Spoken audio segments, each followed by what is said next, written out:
দেরিতে ঘুম থেকে উঠেও দেরিতে কাজকর্ম শুরু করেও কিভাবে সময় সব কিছু ম্যানেজ করতে হবে সেটা আজকে আপনাদের সাথে শেয়ার করব।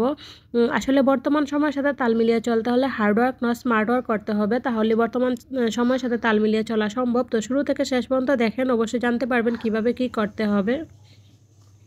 আজকে একদম সকাল সকাল আপনাদেরকে নিয়ে আসলাম আমার রান্নাঘরে। এই যে দেখেন, আমি প্যানকেক তৈরি করে নিতেছি। তো আজকে হচ্ছে তালের প্যানকেক আমি বানাইতেছি। দেখেন কেকগুলোতে খুব সুন্দর ছিদ্র ছিদ্র হয়েছে।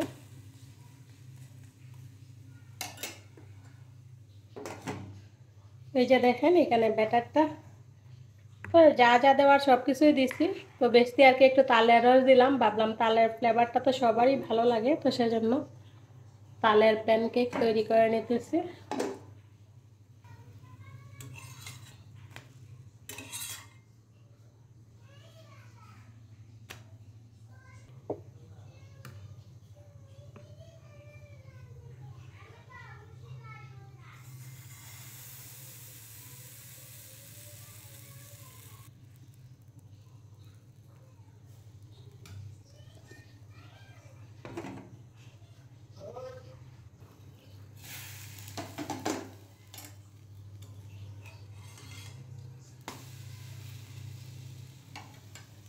তো প্যানকেকগুলো একটু বড় করেই বানাইতেছি।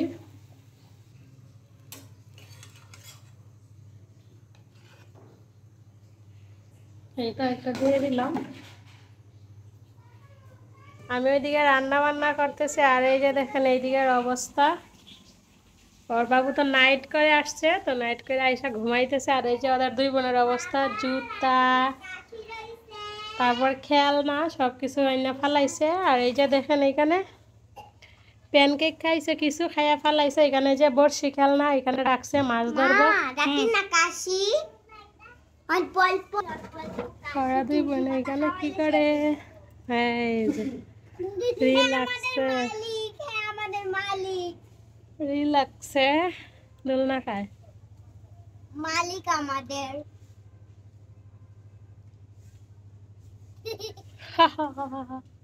কি খুশি, কি খুশি দোলনা পায়া। তো দুপুরে রান্না বান্না শুরু। তো এখানে আমি মাংসের জন্য আলু ভেজে নিতেছি। তো আলুগুলোতে একটু হলুদ মরিচ আর ধনিয়ার গুঁড়ো দিয়ে দিলাম, দিয়ে একটু তেলে ভেজে নিব। তার সাথে একটু লবণও দিয়ে দিচ্ছি। আর এদিকে আমি অফ ক্যামেরাতে অলরেডি মাছের ঝোলটা রান্নাও করে নিতেছি। এখানে যে আলু আর ডাটা দিয়ে মাছের ঝোল রান্না করব, সেখানে ঝোল দিয়ে দিলাম। আর তার সাথে মাছের ঝোলের জন্য এই যে এখানে আমি মাছও ভাজা রাখছি। তারপরে একটু আলুর সাথে ভেজে নিয়ে একটু পানি দিয়ে দিলাম, আলুগুলো সিদ্ধ হয়ে নিক। ঝোল নামিয়ে অফ ক্যামেরাতে আমি মাংসের তরকারিটা বসিয়ে দিয়েছিলাম। এই যে দেখেন মাংসগুলো একদম, তরকারিটা একবারে কষিয়ে নিলাম আগে মাংসগুলো। এবার অল্প পরিমাণে একটু ঝোল দিয়ে দিব।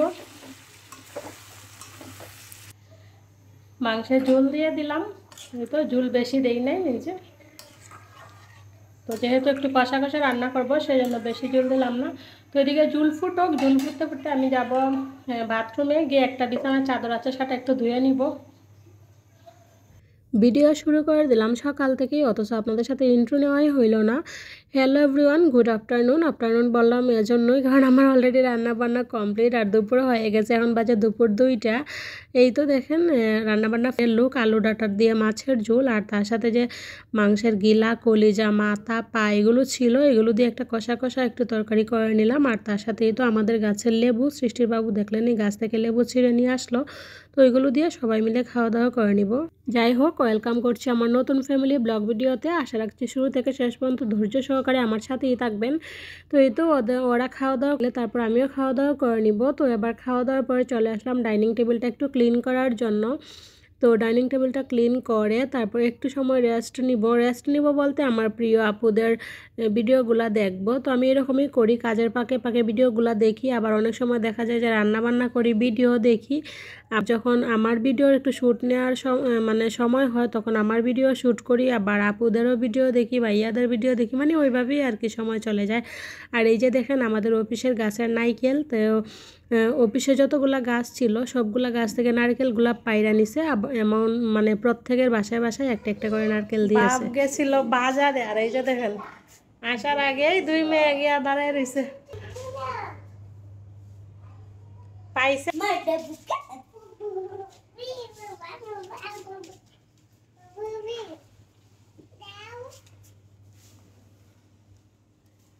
যে দেখেন ওইদিকে আমি পানি বসিয়ে দিলাম, পানিতে বলক চলে আসছে, এদিকে একটা স্ট্রেনার দিয়ে দিলাম। আর এই যে দেখেন এদিকে আমি মাংসের মোমো বানাইছি, অথচ যে কি বলে এগুলো শেপ দিছি পুলি পিঠার মতো আর কি। তো আসলে সত্যি কথা যেটা মোমোর শেপটা আমি দিতে পারতেছিলাম না, তো সেই জন্য ভাবলাম পুলি পিঠার এই শেপ দিয়ে দিই, তো সেই জন্য এই যে পুলি পিঠার শেপে দিয়ে দিলাম। কি করব, যেহেতু হইতেছে না খাইতে তো পারবো, আর যাই হোক শেপটা না হয় না, এই হইল। কতগুলো দিয়ে দিলাম।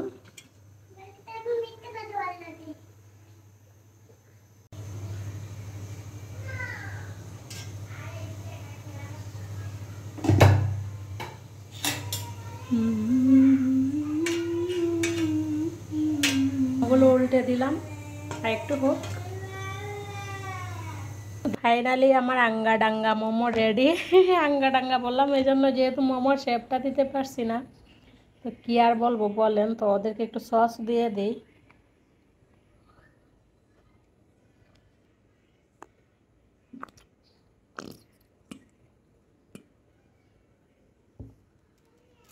ওরা তো আর অন্য কোনো কিছু নিবে না সস ছাড়া, তো সেই জন্য শুধু সসই দিয়ে দিলাম।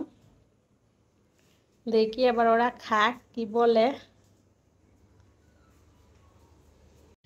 মোমো খাওয়া শেষ করে আবার এই যে একটু চা করে নিলাম। তো আপনারা যারা আমার পুরাতন ভিউয়ার্স আছেন তারা তো জানেন যে যত কিছুই খাই না কেন, মানে নাস্তার পরে বিশেষ করে যত কিছুই নাস্তা করি না কেন সব কিছু পরে আমার দুধ চা একটু লাগবে, এটা হচ্ছে আমার অভ্যাস। তো সেজন্য এই যে সবার জন্য একটু দুধ চা করে নিলাম। চলেন এবার একটু দুধ চা খাই, খাইয়া টাইয়া সংসারের অনেক কাজ আছে সেগুলো কমপ্লিট করব। সন্ধ্যার নাস্তার পর্ব কমপ্লিট। এবার ভাবলাম রুমটা একটু ঝাড়ু দিয়ে নেই, যেহেতু হালকা পাতলা নাস্তা খাওয়া হয়েছে তো বুঝে নেই একটু ভরবে, সেটাই স্বাভাবিক, বাচ্চা কাচ্চাদের ঘর যেহেতু। তো এই তো আজকে আমি অনেক বড় একটা কাজ থেকে রক্ষা পেলাম। ওর বাবুর সেটা হচ্ছে এই যে সৃষ্টিকে পড়ানো। তো ওর বাবু ওকে আজকে পড়াইতেছে, তো আমি ভাবলাম তাহলে আমি আমার হাতের কাজকর্মগুলো করে নিই। তো এইভাবে আর কি বুদ্ধি করে কাজকর্মগুলো করি। যেমন এই যে দেখেন এখন আগে নাস্তা খেয়ে ঘরটা ক্লিন করে নিতেছি, কারণ ঘরটা ক্লিন করে নিলে তো আর তেমন কোনো প্যারা নাই, তারপর অন্যান্য কাজগুলো করব। তো মানে যেদিন আমাদের একটু দেরি হয়ে যাবে সেদিন আমরা আগে লক্ষ্য রাখবো যে যে কাজগুলো আগে আমাদের ইম্পর্ট্যান্ট, মানে একটা কাজের থেকে আরেকটা কাজ কিন্তু ইম্পর্ট্যান্ট হয়, মানে সেই দিক দিকে মানে থেকে আমরা চিন্তা করে দেখবো যে কোনটা মানে আগে করলে আমার জন্য বেটার হবে, কোনটা পরে করলে। তো সেই জন্যই তো আগে আমি রুমটা ঝাড়ু দিয়ে নিলাম, নাইলে দেখা যায় যেহেতু বাচ্চা কাচ্চা অনেক সময় খাবার জিনিস পেলে পিঁপড়া ধরতে পারে, মশরা মাছি হতে পারে, সেজন্য আগে ক্লিন করে নিয়ে এই যে দেখেন কাপড়গুলো আমি সন্ধ্যার আগে তুলে নিয়েছিলাম। তো সন্ধ্যার সময় কাপড়গুলো আমি বাইস করতে বসি নাই, কারণ সন্ধ্যার সময় অনেক কাজ থাকে, রুম টুম ঝাড়ু দেওয়া, সন্ধ্যাবাতি দেওয়া, ওদেরকে নিয়ে পড়তে বসা, হালকা পাতলা নাস্তা করা। তো সেই সময় যদি আমি কাপড়টি নিয়ে বসতাম তাহলে দেখা যেত যে আমার প্রত্যেকটা কাজ লেট হয়ে যেত। তো কাপড়টি কিন্তু আর আমার কাছে এত ইম্পর্টেন্স না, কাপড়টি এই যে এখন আমি বলতেছি মানে রেডি করতেছি কোনো ব্যাপার না, কারণ এটা তো তো দরকারি না, তাই না, এটা যে কোনো সময় রেডি করলেই হয়ে যাবে। তো সেই জন্য আগে যেগুলো আমার ইম্পর্ট্যান্ট, যেমন আমার মেয়েকে পড়ানো, তারপর সন্ধ্যাবাতি দেওয়া, এই সেগুলো আগে করে নিয়ে এখন ভাবলাম হাতে তেমন কোনো কাজ নাই, এখন আমি কাপড়গুলো বাইস করে নিই। সেই জন্য এই যে এখন আমি কাপড়গুলো বাইস করে নিলাম। তো বাইস করে নিয়ে এবার চলে আসলাম ডাইনিং রুমে।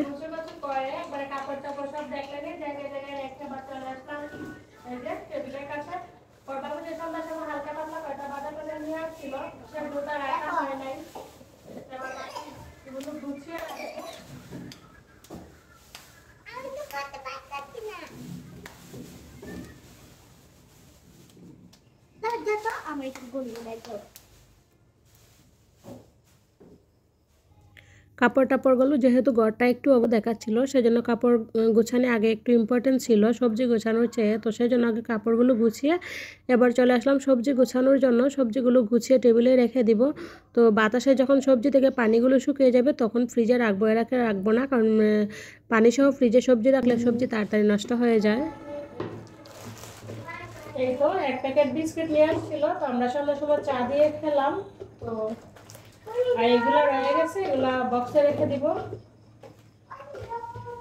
আমরা যে বর্তমান সময়টাতে আছি সেই সময়টা কিন্তু আগের দিনের আদিমকালের সেই সময় নাই, কারণ আমরা যদি আগের দিনের কি বলবো এগুলো দেখি তাহলে আমাদের মা কাকিরা কিন্তু সারাক্ষণ তারা ঘরেই সময় দিত, তাছাড়া বেশ কোনো কিছু তারা করতো না। আমি মূলত মেন করতেছি বাহিরের কাজগুলো, কিন্তু এখন বর্তমান সময় দেখা যায় এমন অনেক মা আছে যারা ঘরে বাহিরে সমান তালে সামলিয়ে যাচ্ছে। যদিও আমি না, আমি একজন হাউস ওয়াইফ, তারপরে অনেক মাদার আছে যারা কিনা বাহিরে করে ঘরে সাংসারিক কাজকর্ম করে তারপরে আবার বাচ্চা কাচ্চাকে সময় দেয়। তো সেই দিক থেকে যদি আমরা চিন্তা করি তাহলে বিষয়টা হচ্ছে যে অবশ্যই আমাদেরকে একটু বুদ্ধি করে কাজ করতে হবে। আগের মতো হার্ড ওয়ার্ক করলে চলবে না, অবশ্যই স্মার্ট ওয়ার্ক করতে হবে, কারণ আগের দিনে ওই যে বললাম আমাদের মা কাকিরা কিন্তু বাচ্চা কাচ্চা নিয়ে বাহিরে যেত না, চাকরি টাকরি করতো না, ঘরের কাজকর্ম সারাক্ষণ করতো। কিন্তু এখন তো আর সেরকম না, এখন সব দিক একটা মহিলাকে সামলাইতে হয়। সেজন্যই বললাম যে সময়ের সাথে তাল মিলিয়ে চলতে গেলে অবশ্যই আমাদেরকে স্মার্ট ওয়ার্ক করতে হবে, বুদ্ধি খাটিয়ে সব কাজকর্ম করতে হবে।